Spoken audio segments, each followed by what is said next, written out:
안녕하세요. 미국 주식을 사랑하는 미주단입니다. 지금 증시 상황이 매우 불안하죠. 일단 51선 밑에 있는 주식의 개수가 70%에 육박해요.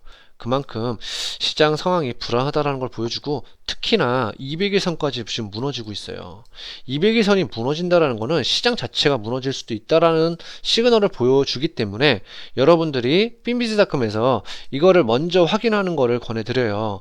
그리고 지금 이 맵들은 맵도 당연히 좋죠. 왜냐면 자금 흐름이 어느 섹터에서 어디로 들어가는지 그런 것들을 확인하기 용이하기 때문에 보면 좋을 것 같고요. 일단 중요한 건 핀비즈닷컴에서 무료로 볼 수 있는 이런 지표들을 여러분들이 잘 체크하면 좋을 것 같습니다.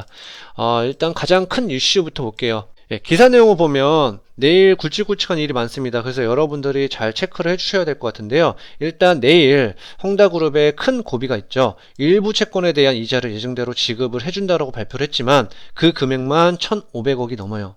그래서 파산은 불가피할 수밖에 없을 것 같아요. 왜냐하면 중국 정부도 지금 손을 놓고 있기 때문에 만약에 파산하게 된다면 어떤 일이 발생하냐면 제가 저번에도 뉴스를 보여드렸을 거예요. 다시 한번 보여드리자면 문제는 부동산 산업이죠. 중국 경제에서 많은 부분을 차지하는 게 부동산 산업입니다. 그리고 GDP에서 28% 이상을 차지해요. 그렇기 때문에 헝다그룹이 무너졌을 때 부동산 산업이 무너질 수도 있겠죠. 그러면 가장 큰 문제는, 시장에서 생각하는 가장 큰 문제는 뭐냐면 중국의 성장이 꺾여요. 예? 성장이 꺾이면 어떤 일이 발생하냐? 이머징 국가들은 보통 수출을 많이 하죠. 그 수출을 할 수 있는 나라가 중국이겠죠. 근데 중국의 성장도 꺾여요. 그럼 사줄 나라가 없죠. 예, 더욱이 큰 문제는 뭐냐면 지금 중국의 성장이 꺾였잖아요. 여기서 한 단계 더 보셔야 되는 거는 중국이 계속 돈을 뿌렸죠. 돈을 뿌리는 이유는 자산 가격 상승을 통해서 소비를 촉진시키는 거예요. 근데 이러면 자산 가격이 내려갈 수 있겠죠. 예, 자산 가격이 내려간다라는 거는 소비가 내려가죠. 그러면 어떤 현상이 일어나냐면 디플레가 올 수 있겠죠. 예. 디플레가 올 수 있고, 더 나아가서 글로벌하게 보자면 중국의 성장이 꺾였잖아요. 그럼 성장을 촉진시키기 위해서 중국은 환율 전쟁을 하겠죠. 환율 전쟁이 뭐냐면 위안화를 약세를 만들어요. 위안화를 약세를 만들어서 자기네 물품을, 수출할 물품을 값을 싸게 만드는 거죠.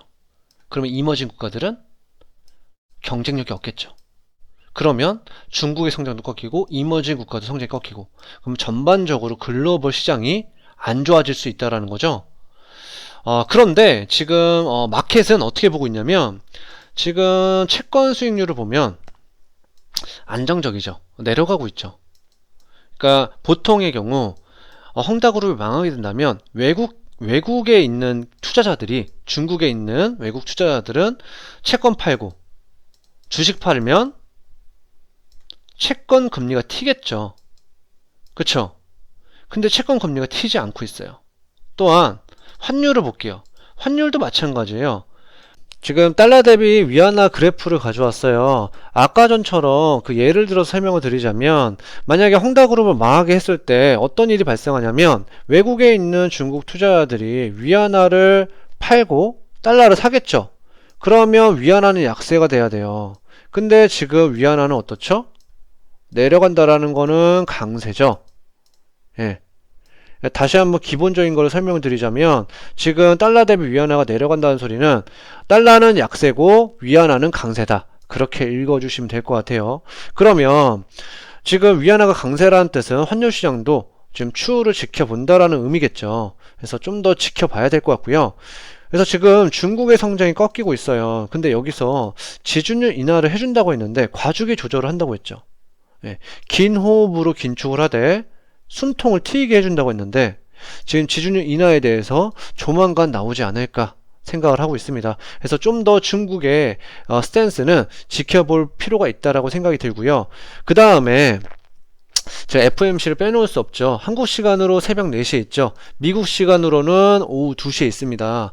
그래서 여러분들이 테이퍼 일정에 대해서 좀 초점을 맞춰서 확인을 해볼 필요가 있고요. 그래서 테이퍼링은 있을 수밖에 없는 건 지금 집값이라든지 임대료가 계속 올라가고 있어요. 보통 집값이라든지 임대료가 올라가면 한 번 올라가면 떨어지지 않죠. 그러면 물가는 지속적으로 올라가겠죠. 그리고 지금 인건비 상승이라든지 그런 것 때문에 페덱스가 주가가 폭락을 했죠. 예. 그만큼 인플레를 무시하면 안 돼요. 제가 저번에 설명했지만 인플레를 용인하기 위해서 고압 경제를 하기 위해서 지금 평균 물가 목표제를 시행하는 거나 마찬가지죠. 평균 물가 목표제에 대해서 다시 한번 설명을 드리자면 가령 2017년도에 물가가 1.5%였어요. 예. 18년도도 1.5%였어요. 그리고 19년도도 1.5%였어요. 그리고 20년도도 1.5%였어요. 그럼 21년도에는 물가가 어디까지 가는 걸 용인하냐면 여기 0.5씩 남죠. 예. 그럼 2%가 남잖아요. 이 2%에다가 보통 타겟 인플레이션이 2%잖아요. 그러면 2%, 4%를 용인한다라는 거죠. 근데 지금 소비자 물가 지수는 5.3%가 나오고 있죠. 예. 집값마저 올라간다면 임대료는 지금 3분의 1 이상 차지합니다. 소비자 물가 지수에서. 그렇기 때문에 연준에서는 테이퍼링 일정은 연내에는 있지 않을까 생각을 하고 있습니다.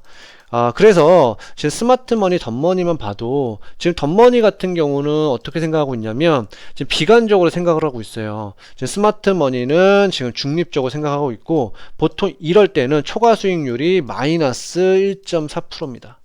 예. 그래서 참고를 해주시면 좋을 것 같기 때문에 다시 한번 설명드렸고 스마트머니는 기관들의 돈, 덤머니는 개인들의 돈이라고 설명을 드렸죠. 그래서 이럴 때 여러분들이 딥바잉 하기 좋은 종목은 ETF라고 설명을 드렸어요. 뭐 골드도 좋긴 좋지만 골드는 지금은 메리트가 없죠. 간단하게 지금 금이 왜 메리트 없는지 간단하게만 설명해 드릴게요. 지금 테이퍼링을 한다라는 거는 유동성 공급을 줄인다라는 거잖아요. 그러면 지금 달러는 그에 비해서 강달러가 될 수밖에 없겠죠. 그리고 금리까지 올려버리면 더욱이 금 가격은 박스권 안에 갇혀 있겠죠. 왜 그러냐? 1온스에 제가 저번에 설명했지만 다시 한번 설명드리자면 1온스에 만약에 20달러라고 할게요. 그러면 강달러가 되면 10달러가 되겠죠. 그리고 약달러가 되면 30달러가 되겠죠. 네, 그러면 강달러가 된다는 소리는 금 가격은 하방으로 내려갈 수밖에 없겠죠. 그래서 금리가 내려갈 때 그때부터 시작해서 금 가격은 튀어 올랐죠. 네. 그래서 이런 것들을 여러분들이 좀 참고하면 좋을 것 같아서 제가 가져왔고요. 그래서 지금은 금은 메리트 없다라는 거를 다시 한번 강조드리고요. 주가가 좀 더 하락했을 때 이런 식으로 뭐 100일선에 닿았다. 그러면 딥바잉 해도 되겠죠. ETF는. 예. 그래서 스파이라든지 그 다음에 QQQ.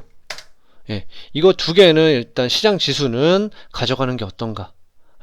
저만의 개인적인 생각을 나눴고요. 여러분들 생업에 종사하시는 분들이 많기 때문에 이런 미국 시장 지수에다가 투자하는 거를 권해드립니다. 그리고 주식도 좋죠. 뭐 빵기업들. 일단 저도 기술주가 비중이 높습니다. 그만큼 기술주만한 투자처가 없기 때문에 더욱더 그렇죠. 네, 어쨌든 지금 9월달, 10월달 안 좋을 가능성이 커요. 그래서 좀 더 긴 호흡으로 관망을 하되 기회가 왔을 때마다 조금씩 분할로 매수하는 것을 권해드려요. 그래서 오늘 제가 준비한 영상은 여기까지고요. 오늘 제 영상이 좋았다면 구독과 좋아요 꼭 부탁드리겠습니다. 그럼 다음에 만나요. 안녕!